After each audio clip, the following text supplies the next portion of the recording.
Value is anything that others deem desirable or useful. Faking one's value could consist of lying about one's wealth, status, capabilities, and so on. This method of meeting personal needs tends to come from not being able to meet one's needs directly, and therefore needing to create a false pretense through which one can influence others. This may lead to unintended side effects that can negatively impact an individual in all aspects of their life. Today we're going to be diving deeper into the concept of value and how it applies to your approach to social situations. We'll also be exploring simple ideas and actionable steps that will help you prevent it from sabotaging your life. Now let's explore it. Number 1. Focus on the long-term outcomes. If someone is lacking in a certain need, faking value might seem like an attractive approach at first glance. However, even from an amoral perspective, it's simply not a viable long-term option. The web of lies will eventually come crashing down, and the constant need to build up a new web of lies with a new group of individuals makes it a highly inefficient strategy. Whether we're aware of it or not, most people also have a relatively strong conscience. They may rationalize certain behaviors to deal with a guilty conscience, but even this can only be done to a certain extent. If one is constantly faking value, whether done consciously or not, they'll be putting themselves in a position to start questioning their choices as well as their character, which only feeds self-doubt and can easily spiral into self-sabotaging behaviors. Additionally, not everyone will react in the same way to this approach. Some people will distance themselves when they find out, but others might even seek revenge. This creates an unhealthy environment where one has to deal with a higher risk of personal harm, and this also makes it harder to be content due to a constant need to hide. You also begin to feel like an imposter. Here's an example of this exact situation occurring. In here, Dr. Connors.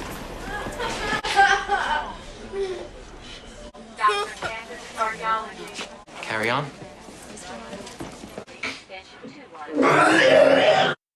When you don't create a false pretense and you give others the freedom of choice to decide on whether or not they want the value that you're offering, you're increasing your chances of building authentic relationships with others that make you feel valued.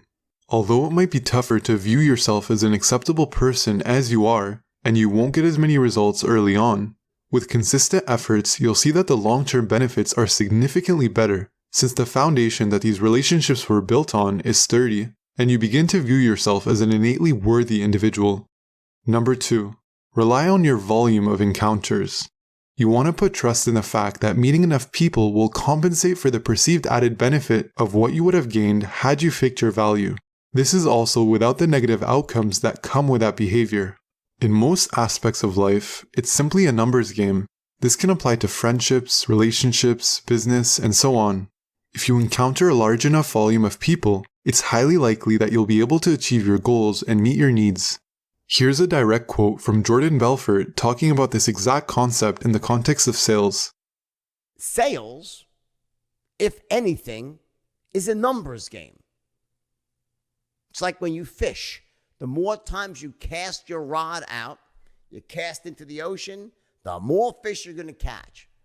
It's also slightly easier when you can use both real-life and online methods throughout this process. Of course, you don't want to rely only on the internet to meet people or meet your needs in general, since this can also become a form of escape where you think you're making progress, but you're simply seeking comfort. However, if you can just use it as a tool to increase your chances of meeting people for whatever need you have, then it can be quite useful. It also won't be an easy process since you'll have to deal with a lot of personal weaknesses and internal stressors, but throughout this journey of constant rejection, you'll find that some people are receptive to your genuine offers of value and that there is a way to be genuine and still meet your needs.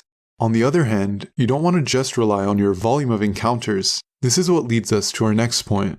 Number 3. Find efficient ways to develop genuine value. If you're faking value, there's less of an incentive to test yourself since you've already created a temporary scenario to meet your needs. If you stay in this bubble and pretend to be something you're not, you're somewhat setting yourself up for failure because you've essentially lessened your chances of growing as an individual. By focusing on efficient ways to develop value, you can still speed up the process of meeting your needs without missing out on the necessary experiences to grow and mature.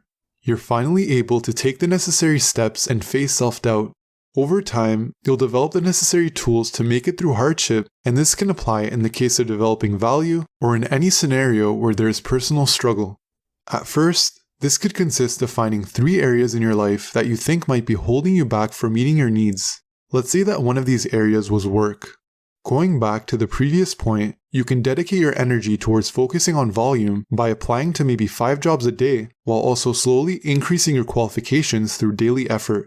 It won't be easy, and you won't magically gain a status in society. However, what you are doing is facing an issue head-on and finding your weaknesses so that you can efficiently develop value in these areas, which will eventually play out positively in your social exchanges since you have genuine value to bring to the table. Of course, these are simple rules and there are always going to be exceptions where other conflicting rules apply. Additionally, each individual point could have its own video with its own more precise actionable steps. Therefore, there's much more nuance to this concept which will be explored more in the future. Ultimately, by changing your approach when it comes to sharing your value with others, you will become much better equipped in society. So here are the takeaways. Number 1. Focus on the long-term outcomes. Number 2. Rely on your volume of encounters. Number 3. Find efficient ways to develop genuine value. If you enjoyed the video, feel free to leave a like because I do update the total like count of all the videos on the channel at the end. At some point, I'll be raising the stakes where reaching certain milestones will lead to different community events and competitions. Here's a quick message for subscribers. You can also find a feedback form in the pinned comments which you can fill out if you wish. It allows me to get a better understanding of your needs. If you'd like to join our hidden approval-only community on Reddit, then you can also find the link there. I'll see you soon.